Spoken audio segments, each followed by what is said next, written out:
Hey, welcome to the Death of a Dream podcast. This is a very safe and wonderful space. So, we're going to start off by grounding ourselves in our greatness. This is really, sorry, my name's Hanna Nuss, in case you didn't know, in case you're new here. Might be important to establish that, but you'll figure it out. Okay, let's ground ourselves in our greatness. That's how we start every single day. Whew. So today we're talking about releasing control, which, whoa, I know, that's a tough one. We hinted to it yesterday. We have to get all the way there. I've been kind of balancing and accessing my brain on this topic of control because I think there's such a clean, fine line that you have to walk with it. So, first, let's ground ourselves in our greatness. My great thing was just like allowing myself to be. Yesterday, we've been misbalanced in our house, and like I was telling my husband, we just haven't really gotten to a clean baseline. We've always had disruptors that came in right as we were about to approach the finish line of regaining the base, right? And so that looks like kids coming over and having to clean new messes, or that looks like just that final dish not being put away and then everything piles up again. It's just kind of been a major time of energy disruption. And yesterday I was just like, oh, I have to get this clean. We have to start a new baseline. It has to happen today. And I just wasn't feeling that energy. I wasn't feeling it. I wasn't feeling like doing it. I had a long day. I have a very long, very intense like meetings back to back to back type week piling up, and it just wasn't the moment yesterday. I wanted it to be, no question. I wanted and still want that regain of baseline, but I think that just wasn't something that was possible yesterday. And had I done that, I would have further exhausted myself, probably not been able to take us across the finish line of what baseline looks like. And I'm waiting for that moment, right? And so then I have to start to look at my schedule. Like, do we have in our plans within the next coming week the ability to recapture ourselves and find ourselves there where we can take back control? Do we even have that possibility? Or can we plan that in so that it gets done, so we don't just keep recycling in this moment of discontent and honestly madness? And it shouldn't even be that way. I think for me, it's about really examining, did we allow things back in? Have we allowed ourselves to go back in excess? Yeah, I think so. So that's the re-examination. It's the holiday things. They got sent in new Tupperware, in new things, and so now we have a plethora of Tupperware, whereas before we only had 4 or 5, and we couldn't let our entire fridge get full of Tupperware because we would run out. And now we have 12 things of Tupperware, which we do not need. And some of them I'm like, oh, these are holiday ones. Like, I can reuse them next year. Like, no. It's so mentally cluttering. It's so allowing us to operate at this frequency of no control, of no baseline, of no real semblance of being able to regain control. But also, we've kind of structured our lives to not be able to find a baseline again. So we're refocusing, we're resetting. We have to find the ability to get it back to the baseline, and that looks like maybe hitting a pause on the amount of activities that we're partaking in until this kind of gets back in alignment, just so we can operate at like a steady base. And that's super important. because for me, it's hard to sit in the household. And for a lot of us, right? Like a lot of us are back and working at home. And so sitting in a household that has this sort of negative energy field is exhausting, especially if you never leave. Especially if you never leave. And if you don't rediscover that baseline, if we don't find what that looks like, that energy can get very overwhelming. And what does that look like? Constantly needing to escape your space, which leads to a whole handful of things. Overspending, serious amount of just like not knowing what to do with this energy and channeling it in different ways. Now, for right now, that probably looks like, I don't know, just shopping trips, and there really isn't a lot of excess things to do because of the state of our nation. But that can look like doing things that maybe don't hold true to you or the things that you want to do or be about. And that's because, right, we all need that escape, especially when energy's off. So I have to re-examine, figure out why we keep working into this space. I think for me, it's about self-love and really terming the house balance as self-love. I think changes the energy at which you engage in that care, because it is, right? When our energy is balanced, when our home is taken care of and kind of checked off of the list, we can do more. We can focus on ourselves. We can be present in the moment because we're not thinking about the dishes that are piled there. We can be present in spaces, which is inevitably self-love. And so while it may feel like the complete opposite, it is. And so when you start abandoning chores, housework, whatever, is that for me, it's an attempt to give myself an out.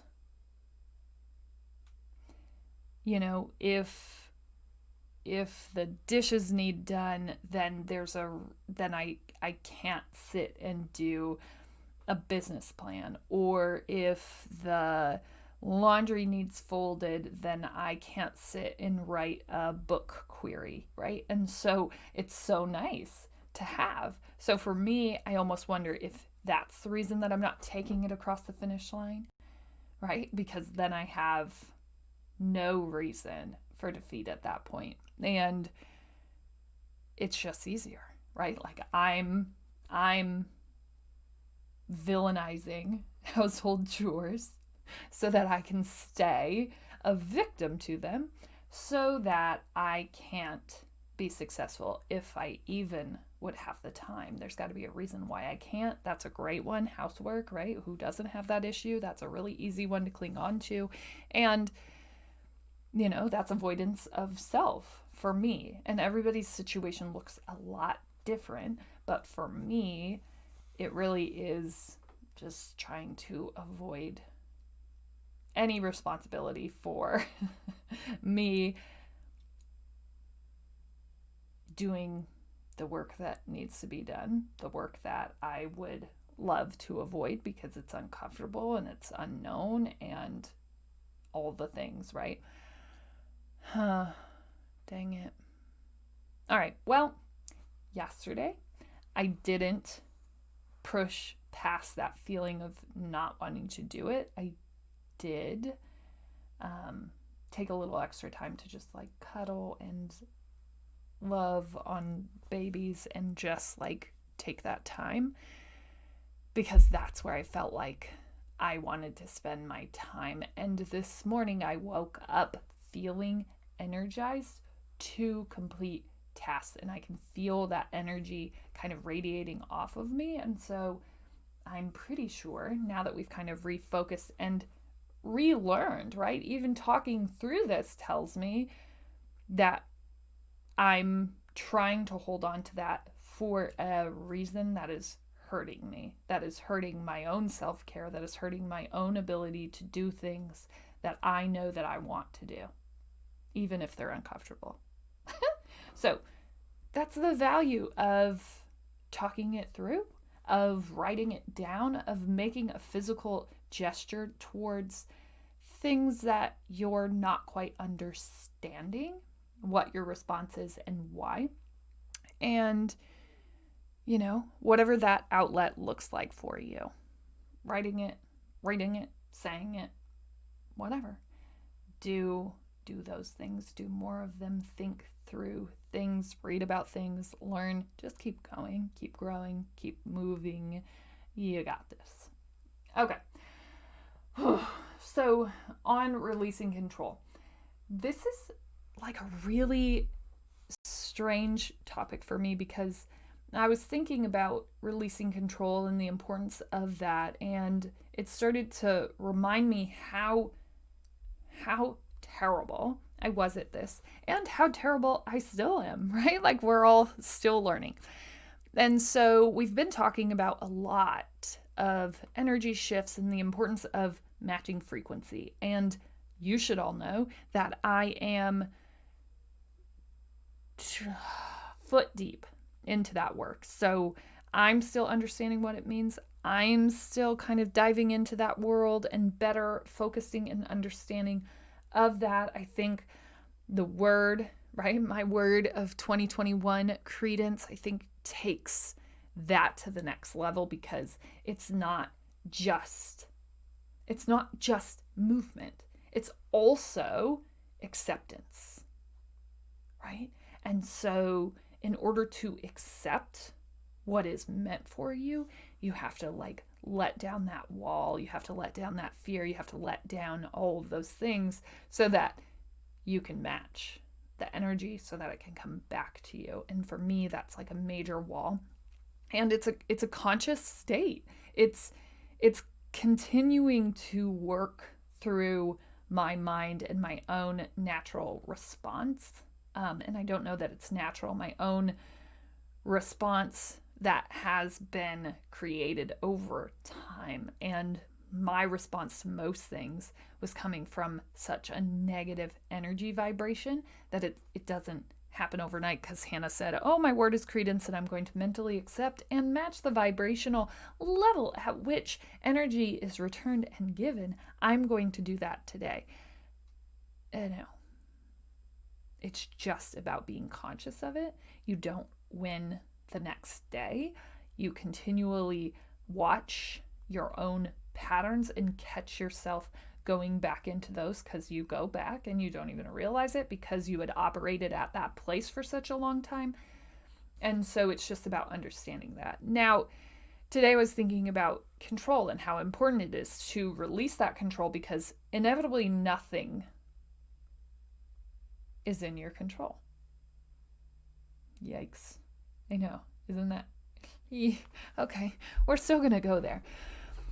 So I like to think about this with my volleyball experience. And here's where control and ego, I think, walk hand in hand. And bear with me because this is like a deeper construct. But I'm going to try to wrap all of us around it in some way. Okay? And this one may take a couple days to break it down. But hopefully you get what I'm putting out. Okay. So for the longest time, I had told myself that I was an athlete and that would be my path. That is the A path for me. That is the only path for me. This is the only way for me to be successful. And if I don't make that, then I am a failure. And I wasn't acting for myself. I was acting for others. And so that is ego driven, right? And so all of my dreams that were created really were created for the acceptance of other people, because I didn't dream those things for myself. People had told me that I was good at this, and so I let my ego run.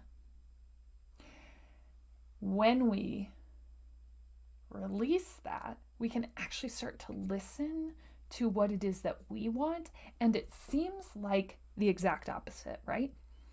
No, that's completely ego. If you come up with what your dreams are, isn't that like the definition of ego? I don't think so. I think it's the exact opposite, right? We are created as beings on this earth in order to act and live out whatever it is the universe kind of derives for us. We get lost when we start responding to other people's instances of what we should become and what is acceptable. And so the very act of you establishing what you want is the opposition of ego, right? Because you're no longer acting and serving your ego. You're acting and serving your higher self, right? So for me, that looked like I wanted volleyball to be the thing. It was going to be the thing. It really was the only good thing that anyone had ever accepted about me. It really was the only path that I could see for myself. And so it had to be the thing. So much so that my forcing of said situation, of said following of the ego path, led to a lot of pain. And I think this is the thing. When you're in the things not made for you and you're trying to take control, right? And for me, the control looked like running wild with my ego and completely holding on to that and letting that steer the ship. And that's not to say that this path was not perfectly constructed for me to be in this exact place. It absolutely was. However, if you could save yourself or rescue yourself from experiencing the pain of what an ego-led path looks like, then by all means start saving yourself, because that looked like a whole lot of pain to tell me over and over, no, this is not the right path for you. No, get out now. No, follow anything else, but this is not it. And I didn't listen. And what did I get? Well, let's see. My freshman year, I would have a very, very insignificant knee tear, meniscal knee tear, not a big deal. But my ego told me that I was nothing if I didn't have this, and so I came back sooner than I probably should have. And that's our culture norm. That is not just me following ego. That is like the world, right? Suck it up, get over it, move on. And had I not listened to those things, had I not listened to those ego-driven mentalities, those ego-driven pushing past, and actually listen to myself, I could have saved myself from a whole lot of pain, because I honestly think what was being told to me was like, get out, save yourself, this isn't meant for you, and that's okay, right? Because you think about the timing, that would have been when I was killing myself inevitably to start trying and attempting to be a Division I athlete. You know, that would have been right after my freshman year, when that dream was still alive. Hey, boom, knee sidelining injury. And I wouldn't listen, and I would go on to keep pushing. And the second that I would push even more, the second that I would start to see alignment, I would re-tear and get pulled out, and we'd have to do a ton of physical therapy, of not doing anything, of pulling completely back. And then I got back in, and I was doing fine, everything was good, and then boom, re-tear out of nowhere. And I think it was just all leading to this idea that this is not meant for you, period. And I'm going to keep trying to save you from yourself, but for goodness sake, you ego-driven maniac, can you back off? This is not meant for you, right? And so I would do what any human being does. I would say, oh, that's just injuries. That's just what happens. This is still meant to be my path. And so I would get into coaching because I couldn't play anymore. And 7 knee surgeries later, gosh, all I want to be able to do is just like sit in a normal yoga pose comfortably. Because I still to this day can't bend my knee appropriately. My knee just doesn't work the way that it is supposed to, because I let my ego drive me far beyond the amount of earthly no's that I could have been given, right? And I would finally listen. And even going the coaching route, there were so many signs to like get out and guide me. And again, it was like, no, your ego is pulling you back here. You are good at this. Keep doing this. Why would you leave this? Please stay here. This may be the only place that we're ever successful. This is what's meant for you. And it's so funny because the second that I started to listen, the second that I started to say to myself, like, I really think that I need to decide what I want, I actually start to hear for the first time the no that was sitting in the universe related to coaching and playing and all the things that I had been forcing for a majority of my life, right? And letting that go looks like letting go of the idea that you're in control, because really your job is to write and manifest. And I almost don't even want to use that word because I feel like it's just so it's just so just trending right now that it's almost obnoxious, because manifesting really isn't possible if you're not willing to raise and understand the vibrational frequency of output and return, right? It's not just writing it down on a piece of paper and getting to that point. There's no direct route. So I can't even really fully explain it, but I wish that manifestation was, I don't know. I hope that it is happening, that people understand and that they take it serious enough and that they see that it works and how powerful it is. But also that they take time then maybe after they see the positive effects to fully understand why that happens. And for some people, right, and maybe this is just my experience with it, some people already are on that vibe, right? So they don't have to focus on their vibrational frequency of return. They're already matching it. All they needed to do was manifest it. And so I think that's the most important part of the control. I was talking to a friend yesterday and it was just like, you're really not in control of when it happens or when it doesn't. And so not putting it out there is silly. Whatever it is for you, not going after that thing is silly, because you don't know. You don't know if your vibe is already right there and all you had to do was manifest it. You don't know if you've been manifesting but your vibe wasn't there and then tomorrow it is, and so then everything pays out with everything that you've been doing. You don't know. And so that's the importance of just being willing to take the step forward and really benching the ego.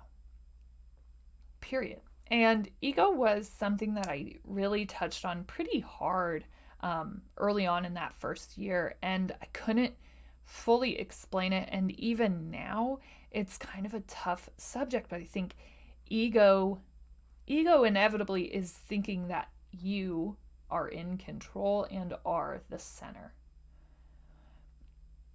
And neither of those are true, right? So let's start acting for what we see and hear in our heart and not allow anyone to take control or sidetrack us from the things that we know we hear. And the most important part of that is creating enough silence so that you can hear it. And I think that's the scariest part too, right? Because if you create that silence, what then? You might hear that you're dissatisfied. You might hear that you failed, that you, right? Like all of those shadows are going to come up, and what you do in response is what's important. right?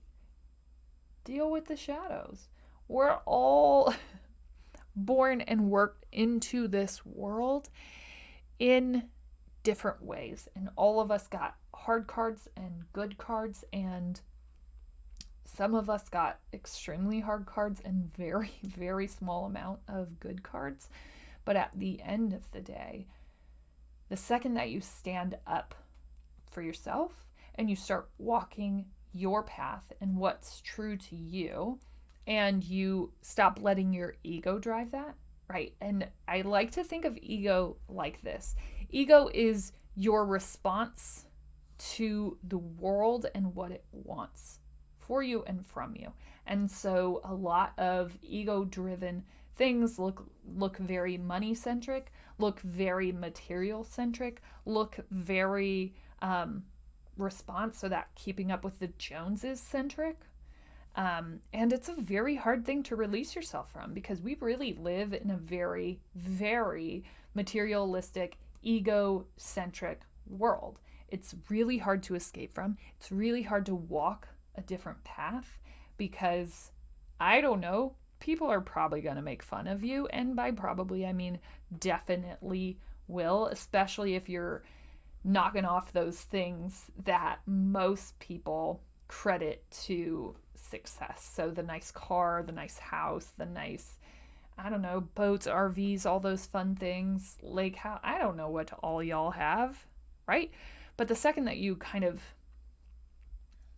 take the power back from those material possessions, from this idea that you have to perform and project your worth to the world, once you start taking that back, I think you can start to silence yourself and really understand what it is you're put here to do. And that silence doesn't come easily. I will tell you firsthand, sitting in silence is a slowly exhaustive and anxiety-filled state when you're first approaching it. I would recommend practicing silence, which could look like yoga, meditation, but start practicing it before you dive all the way in and get yourself in a situation that you cannot even be rescued from. Make sure that you have those tools handy and that you've practiced them enough to be able to kind of transcend out of the overwhelm of that moment, right? And then you can start to listen. You can start to understand what it is that you want. And I think it's such a weird thing, because what I want seems so ego-driven, but it's actually the opposite. Most of the things that we go for in life, most of the things that we try to attain, really are in response to those materialistic ideas of how we're supposed to participate with the world, right? And so figuring out what you want really is in opposition of ego. I know, that's like a really hard thing to grasp. Even as I was thinking through it, I was just like, no, that's not really true, but it absolutely is.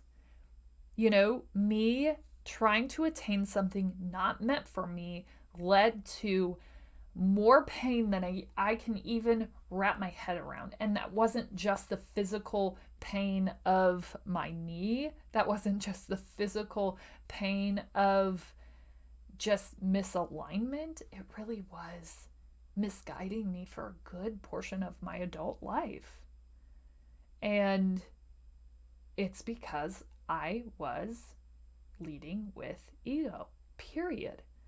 I was trying to aspire to be the things that someone else wanted from me.